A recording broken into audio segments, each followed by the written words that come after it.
ವಿದ್ಮಹೇ ವೈದ್ಯರಾಜಾಯ ಧೀಮಹಿ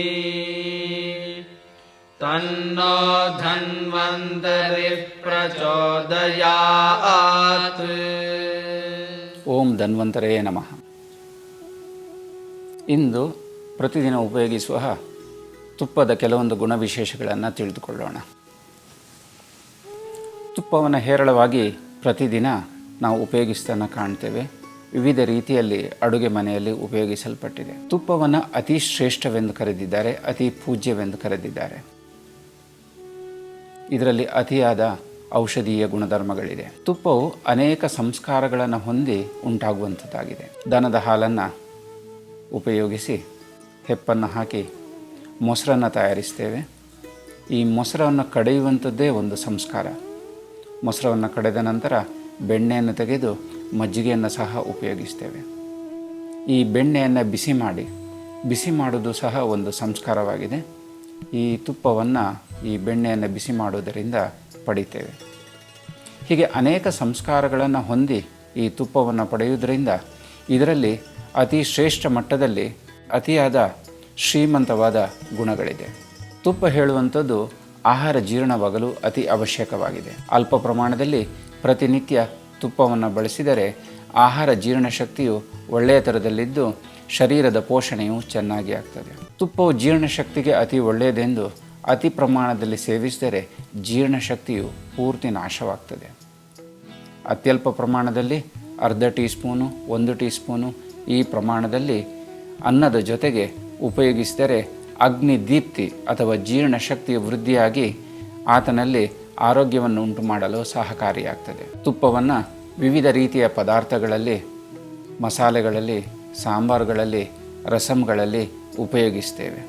ಇದು ಅಲ್ಪ ಪ್ರಮಾಣದಲ್ಲಿ ಸಹ ಇದರಲ್ಲಿರುವುದರಿಂದ ಜೀರ್ಣಶಕ್ತಿಗೆ ಸಹಾಯವನ್ನು ಮಾಡ್ತದೆ. ವಿವಿಧ ರೀತಿಯ ಔಷಧಿ ಘಟಕಗಳಲ್ಲಿ, ಔಷಧಿ ನಿರ್ಮಾಣದಲ್ಲಿ ತುಪ್ಪವನ್ನು ಹಲವಾರು ರೀತಿಯಲ್ಲಿ ಉಪಯೋಗಿಸ್ತೇವೆ. ಉದಾಹರಣೆಗೆ ಹಿಂಗನ್ನು ಶೋಧಿಸಲು, ಹಿಂಗನ್ನು ತನ್ನ ಗುಣಮಟ್ಟದಲ್ಲಿ ಉತ್ತಮಗೊಳಿಸಲು ಘೃತದಲ್ಲಿ ಅಂದರೆ ತುಪ್ಪದಲ್ಲಿ ಭರ್ಜನೆ ಮಾಡುವುದನ್ನು ನೋಡಿದ್ದೇವೆ. ಇದೇ ರೀತಿ ಹಲವಾರು ರೀತಿಯ ಔಷಧಿ ನಿರ್ಮಾಣದಲ್ಲಿ ಭರ್ಜಿಸಲು, ಔಷಧಿಗಳನ್ನು ತಯಾರಿಸಲು ತುಪ್ಪವನ್ನು ಅವಶ್ಯವಾಗಿ ಉಪಯೋಗಿಸಲಾಗುತ್ತದೆ. ಅನೇಕ ಔಷಧ ದ್ರವ್ಯಗಳ ಘಟಕಗಳಾಗಿಯೂ ತುಪ್ಪವನ್ನು ಉಪಯೋಗಿಸ್ತೇವೆ. ಆಯುರ್ವೇದದ ವಿಶಿಷ್ಟ ಚಿಕಿತ್ಸಾ ವಿಧಾನವಾದ ಪಂಚಕರ್ಮದಲ್ಲಿ ತುಪ್ಪವನ್ನು ಉಪಯೋಗಿಸಲಾಗುತ್ತದೆ.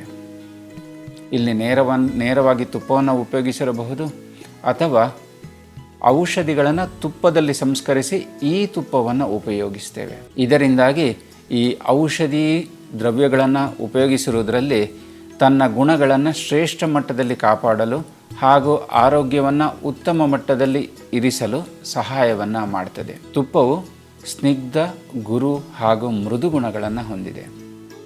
ಸ್ನಿಗ್ಧ ಗುಣ ಅಂತ ಹೇಳಿದರೆ ಅದನ್ನು ಅಂಚುವಸ್ ಅಥವಾ ಅಂಟು ಗುಣ, ಇದನ್ನು ಈ ರೀತಿ ವಿವರಣೆ ನೀಡಬಹುದು. ಗುರು ಅಂತ ಹೇಳಿದರೆ ಭಾರವಾದದ್ದು, ಜೀರ್ಣಕ್ಕೆ ಅಲ್ಪ ಪ್ರಮಾಣದಲ್ಲಿ ಭಾರವಾಗಿದ್ದು ಗುರುವಾಗಿದೆ. ಅದೇ ರೀತಿ ಮೃದು ಅಥವಾ ಸಾಫ್ಟ್ನೆಸ್, ಈ ಕ್ವಾಲಿಟಿಯನ್ನು ಸಹ ಈ ತುಪ್ಪವು ಹೊಂದಿದೆ. ತುಪ್ಪವನ್ನು ಪ್ರತಿನಿತ್ಯ ಉಪಯೋಗಿಸುವುದರಿಂದ ಶರೀರದಲ್ಲಿ ಸ್ನಿಗ್ಧ ಗುಣ, ಗುರುಗುಣ ಹಾಗೂ ಮೃದುಗುಣಗಳ ವೃದ್ಧಿ ಹಾಗೂ ಈ ಗುಣಗಳನ್ನು ಸಮತೋಲನದಲ್ಲಿಡಲು ಸಹ ಸಹಾಯವನ್ನು ಮಾಡುತ್ತದೆ. ತುಪ್ಪದಲ್ಲಿ ಪುರಾಣ ಘೃತ ಅಥವಾ ಅನೇಕ ವರ್ಷಗಳವರೆಗೆ ಕಾದಿಟ್ಟು ನಂತರ ತುಪ್ಪವನ್ನು ಉಪಯೋಗಿಸಿದರೆ ತನ್ನ ಔಷಧಿ ಗುಣಧರ್ಮಗಳನ್ನು ಅನೇಕ ಪಟ್ಟುಗಳಲ್ಲಿ ಹೊಂದಿರ್ತದೆ.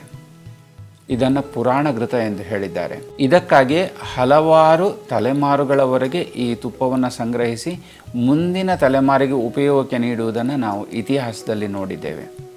ಇದನ್ನೇ ಪುರಾಣ ಘೃತವೆಂದು ಹೇಳಿದ್ದೇವೆ. ತುಪ್ಪವು 100 ವರ್ಷದಷ್ಟು ಹಳೆಯದಾಗಿದ್ದರೆ ಅದರ ಔಷಧಿ ಗುಣಧರ್ಮಗಳು ಅತಿಶ್ರೇಷ್ಠವಾಗಿದ್ದು ಅದನ್ನು ಉಪಯೋಗಿಸುವುದರಿಂದ ವ್ಯಕ್ತಿಯ ಆರೋಗ್ಯವು ಅತಿ ಉತ್ತಮ ರೀತಿಯಲ್ಲಿರ್ತದೆ.